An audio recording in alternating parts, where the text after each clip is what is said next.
Enumeration form নিয়ে ভোটারদের বাড়ি বাড়ি যাওয়ার কথা কিন্তু বিএলওর। আর এবার যেটা জানা যাচ্ছে যে ভোটার তালিকার বিশেষ সংশোধনে অনলাইনেও পূরণ করা যাবে এনুমারেশন ফর্ম।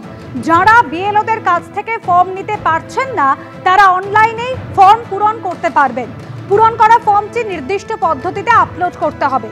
আপলোডের প্রক্রিয়া পোর্টালেই বলা থাকবে। রাজ্যের মুখ্য নির্বাচনী আধিকারিকের দপ্তরের ওয়েবসাইট এবং কমিশনের অ্যাপ ECI-NET-তে মিলবে এই ফর্ম। অনলাইনেও এবার কিন্তু পূরণ করা যাবে এনুমারেশন ফর্ম। বিএলওদের কাছ থেকে যারা ফর্ম নিতে পারছেন না তারা কিন্তু এই পদ্ধতিতে অনলাইনেই ফর্মটি পূরণ করতে পারবেন। পূরণ করা ফর্মটি নির্দিষ্ট পদ্ধতিতে আপলোডও করতে হবে। আপলোডের প্রক্রিয়া পোর্টালেই বলা থাকবে।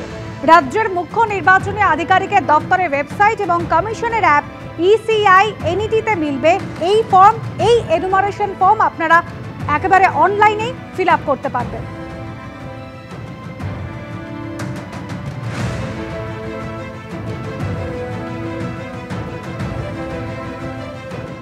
আড়িয়াদহের ত্রাস জয়ন্ত সিং এর অট্টালিকায় পুরসভার নোটিশ, বেআইনিভাবে তৈরির অভিযোগ। বাড়ি ভাঙার আগে 4 সপ্তাহের মধ্যে খালি করতে নোটিশ দেওয়া হয়েছে।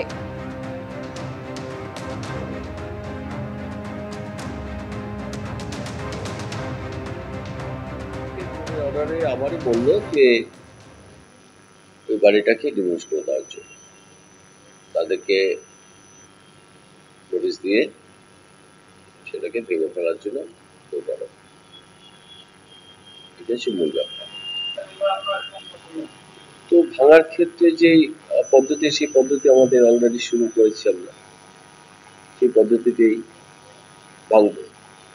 আর ভাঙতে গেলে তো আপনারা জানেন এর আগে হয়েছে, ভাঙতে গেলে আমার পৌরসভায় তেমন লোক নেই যে যাদের দিয়ে ভাঙাবো। আমাকে এজেন্সিকে ডাকতে হবে। তো সেই সব এজেন্সিকে ডেকে আবার সেই প্রসেসটা করে তারপরে কিন্তু নোটিশ আমরা করে দিচ্ছি তাদেরকে। আবার তারা এতদিন গ্যাপ হলো, সেখানে তাদের সঙ্গে কথাবার্তা বলতে হবে। তারা যদি ওটাকে মেনে নেয় তাহলে আমার কাজটা ছোট হয়ে যাবে। এসআইআর আবহে কোচবিহারের দিনহাটায় বিএলও এবং তৃণমূলের বিএলএকে বাধা দানের অভিযোগ। প্রতিবাদ করলে তৃণমূলেরই পঞ্চায়েত সদস্যকে মারধর করার অভিযোগ উঠল বিজেপির বিরুদ্ধে। পাল্টা তৃণমূলের বিরুদ্ধে গোষ্ঠীদ্বন্দ্বের অভিযোগ তুলেছে বিজেপি। অন্যদিকে তৃণমূলের বিরুদ্ধে বিজেপির বিএলএকে হুমকি দেওয়ার অভিযোগ উঠল দক্ষিণ দমদম পুরসভার 12 নম্বর ওয়ার্ডে। অভিযোগ অস্বীকার করেছে তৃণমূল। বিএলও এবং তৃণমূলের বিএলএকে বাধা দেওয়ার অভিযোগ।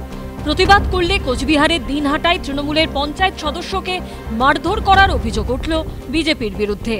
তৃণমূলের দাবি, মঙ্গলবার দিনহাটার 151 নম্বর বুথে এনুমারেশন ফর্ম বিলি করছিলেন বিএলও সাধন শর্মা।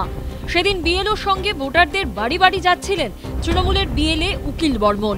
অভিযোগ, সেই সময়ই বিএলওর কাজে বাধা দেয় বিজেপির মদতপুষ্ট কয়েকজন দুষ্কৃতী।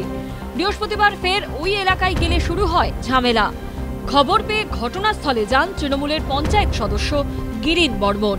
তাকে মারধর করা হয়। ওরা এমন প্ল্যান করেছিল, হাতে যেন কি ছিল, না তো বন্দুক না তো কি, আমি সঠিকটা দেখি নাই। ও আমাকে এই কপালে দিতে মারছে, মানে যুদ্ধের সময় বন্দুক হতে পারে। দুষ্কৃতি বিজেপির সাপোর্ট। ওখানে যখন ফর্মটা বিলি হয় তখন কিছু দুষ্কৃতি, যেটা বিজেপির এবং বিজেপির আশ্রিত দুষ্কৃতি, তারা এখানে গিয়ে বাধা দেয়। সেখানে তারপরে বিএলও বুঝিয়ে সুঝিয়ে তাদেরকে পাঠিয়ে দেয়। কিন্তু আজকে আবার তারা সেখানে গিয়ে সেই বিএলওকে তারা অত্যাচার করে, যে ফর্ম বিলিতে বাধা দেয়। এখানে পঞ্চায়েত মেম্বার আমাদের গ্রিন বর্মন সেখানে ছুটে যায়। ছুটে যাওয়ার পরে অতর্কিত তারা কয়েকজন মিলে সেখানে অতর্কিত প্রাণে মারার হুমকি দেয় এবং তার উপরে আক্রমণ করে। যদিও এই অভিযোগ অস্বীকার করেছে বিজেপি।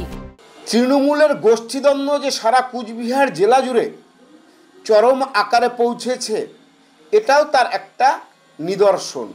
151 নম্বর বুথের বিএলও সাধন শর্মার দাবি, বৃহস্পতিবার এক অজ্ঞাত পরিচয় ব্যক্তি মত্ত অবস্থায় এসে কাজে বাধা দেন। সেই ঘটনার প্রতিবাদ করায় তৃণমূলের পঞ্চায়েত সদস্যকে মারধর করা হয়েছে। হামলাকারীর রাজনৈতিক পরিচয় সম্পর্কে তিনি কিছু জানেন না বলে দাবি করেছেন বিএলও। এদিকে তৃণমূলের বিরুদ্ধে বিজেপির বিএলএকে হুমকি দেওয়ার অভিযোগ উঠল দক্ষিণ দমদম পুরসভার 12 নম্বর ওয়ার্ডে। খোদ তৃণমূল কাউন্সিলর হুমকি দেন বলে অভিযোগ। থানায় অভিযোগ দায়ের করা হয়েছে। তৃণমূলের বিএলওকে বলছে যে ওর নাম্বারটা নিয়ে নিস, নিয়ে ওকে ফোন করিস, কোথায় থাকে না থাকে। আর বাড়ি ঘর যা আছে সব ভেঙে মাঠ করে দেবো এরকম বলে বলেছে। অভিযোগ খতিয়ে দেখা হচ্ছে বলে জানিয়েছে নাগেরবাজার থানার পুলিশ। শুভেন্দু ভট্টাচার্য ও জয়ন্ত পালের রিপোর্ট, এবিপি আনন্দ।